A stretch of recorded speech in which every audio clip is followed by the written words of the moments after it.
Assalamualaikum warahmatullahi wabarakatuh.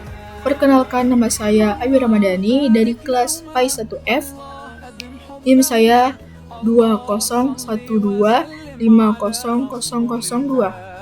Saya di sini diberi tugas ujian akhir semester oleh dosen pengampu saya, yaitu Bapak Muhammad Yusuf SAG MPD, yaitu tugasnya mempresentasikan makalah mandiri yang berjudul Pokok-pokok Ulumul Al-Quran. Nah, sini saya akan membahas latar belakang, rumusan masalah, tujuan penulisan, dan pembahasannya. Pembahasannya ada 4, dan mohon didengar. Bismillahirrahmanirrahim. Al-Quran itu sebagai kitab suci umat Islam dan pedoman hidup, bukan hanya dibaca tetapi juga diamalkan. Ulumul Quran yang menguraikan berbagai aspek seperti asbabun nuzul menjadi penting agar umat muslim tidak keliru dalam menafsirkan ayat.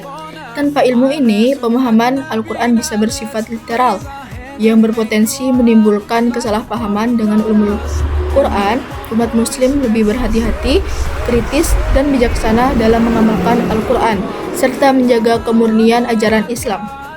Di era modern, ulumul Quran sangat strategis karena membantu memahami konteks ayat dan memberi landasan bagi ulama dalam menjawab persoalan umat. Menguasai ulumul Quran memperkokoh keimanan, memperdalam wawasan keagamaan, dan membentuk pribadi muslim yang berpegang teguh pada ajaran Islam.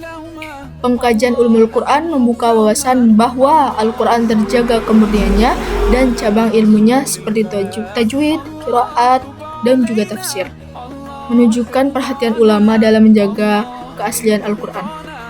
Oleh karena itu, setiap muslim berkewajiban memahami dasar-dasar ilmu ini agar semakin yakin dengan keotentikan Al-Quran sebagai petunjuk hidup. Oke, baiklah, rumusan masalahnya.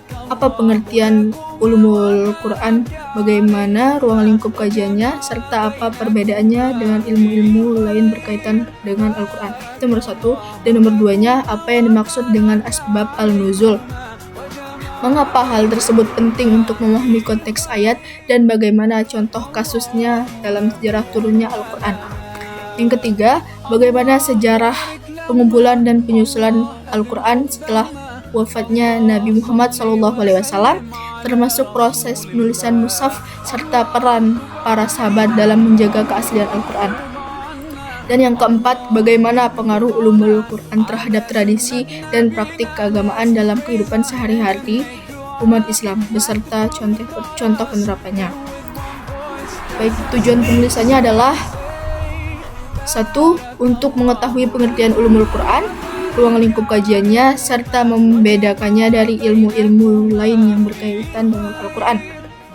Dan yang kedua, untuk memahami konsep asbab al-nuzul, urgensinya dalam menafsirkan ayat, serta mengidentifikasi contoh kasus turunnya ayat berdasarkan sebab tersebut.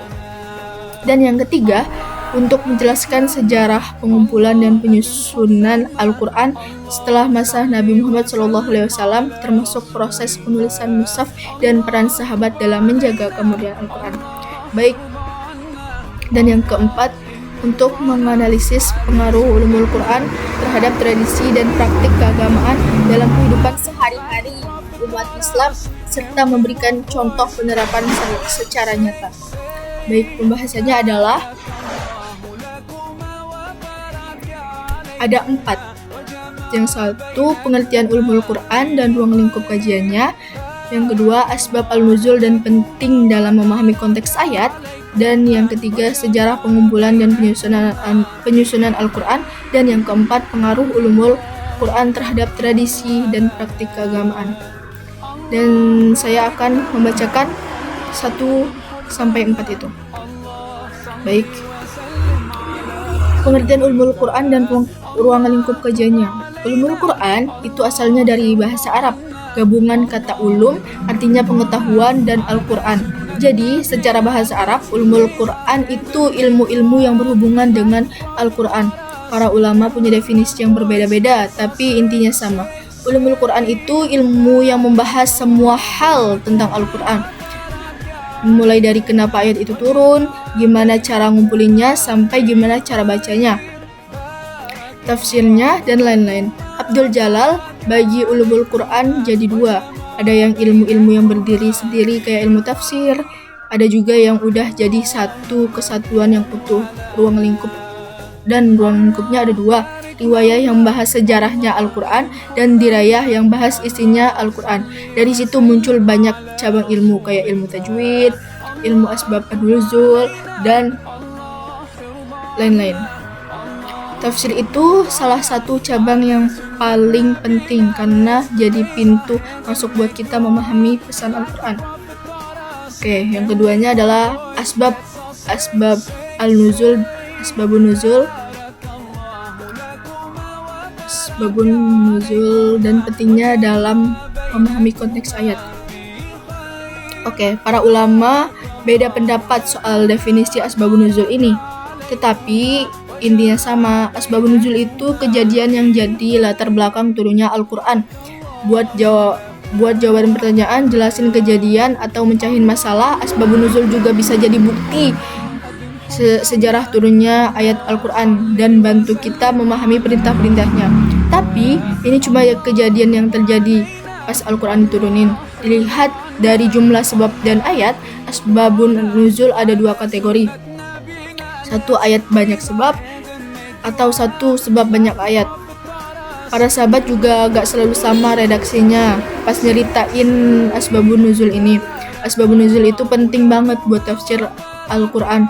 Kita gak bisa paham makna ayat dengan baik kalau gak tahu latar belakangnya.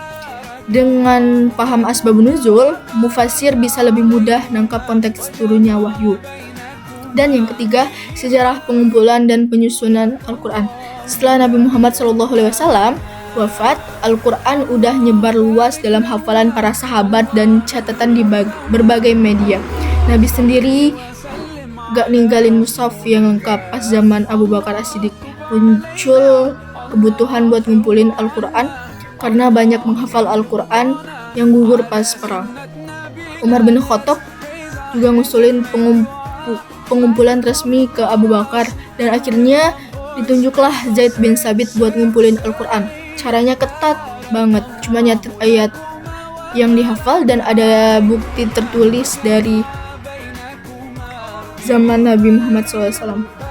Akhirnya berhasil dikumpulin jadi suhuf Abu Bakar. Pas zaman Utsman bin Affan, Islam makin luas.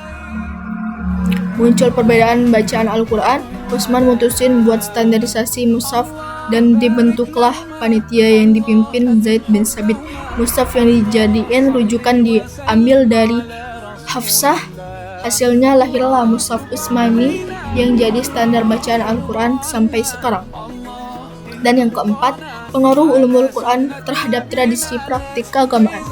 Ulumul Quran itu punya pengaruh besar buat tradisi keagamaan, guys. Keagamaan umat Islam, karena ilmu ini jadi dasar buat memahami Al-Quran secara benar. Dengan belajar ulumul Quran, kita bisa tahu kenapa ayat itu turun, hukumnya apa, dan benar. Dengan belajar ulumul Quran, kita bisa tahu kenapa ayat itu turun, hukumnya apa, dan gimana cara ngamalinnya. Ini bantu kita jaga kemudian ajaran Islam dalam ibadah sehari-hari. Ulumul Quran juga penting banget. Contohnya lewat ilmu tajwid yang mastiin bacaan Al-Quran pas sholat benar. Begitu juga sama pembahasannya nasikh dan mansukh yang bantu kita paham hukum mana yang masih berlaku. Ulumul Quran juga mempengaruhi tradisi kayak tadarus Al-Quran pas Ramadan, kajian tafsir, sampai tradisi menghafal Al-Quran dalam kehidupan sehari-hari. Ulumul Quran kelihatan dari sikap kita ke sesama, kayak negakin keadilan, jaga hubungan sosial, dan berakhlak mulia sesuai tuntutan Al-Quran. Jadi ulumul Quran itu bukan cuma ilmu teori, tapi juga landasan buat kita ngejalanin hidup sesuai petunjuk Allah Subhanahu wa Ta'ala. Nah guys, kesimpulannya ulumul Quran itu ilmu yang ngebahas semua hal tentang Al-Quran, dari sejarah turunnya, kenapa ayat itu turun, sampai gimana cara ngumpulin dan nyusun Al-Quran. Ulumul Quran itu kayak payung buat ilmu-ilmu lain kayak tafsir, tajwid, dan lain-lain. Dengan belajar ulumul Quran, kita bisa pahami Al-Quran dengan utuh dan sesuai maksudnya. Jadi gak salah paham ulumul Quran juga penting banget buat ngebentuk tradisi keagamaan. Ibadah umat Islam, tradisi kayak tadarus, hafalan Al-Quran, dan akhlak mulia itu bukti nyata dari pengaruh ulumul Quran. Jadi ulumul Quran itu bukan cuma ilmu teori, tapi juga ilmu yang bisa dipraktekin dalam hidup kita. Ilmu ini bantu kita juga jaga Al-Quran dan ngamalin ajaran Islam dengan benar dalam kehidupan sehari-hari. Baiklah, mungkin segitu saja presentasi kali ini. Tapi sebelum tutup, saya akan kasih pantun untuk Bapak Yusuf. Bunga melati harum mewangi, ilmu hadis harus terus terangi. Bapak Muhammad Yusuf jasanya abadi. Semoga video ini berkah ilahi. Wassalamualaikum warahmatullahi wabarakatuh.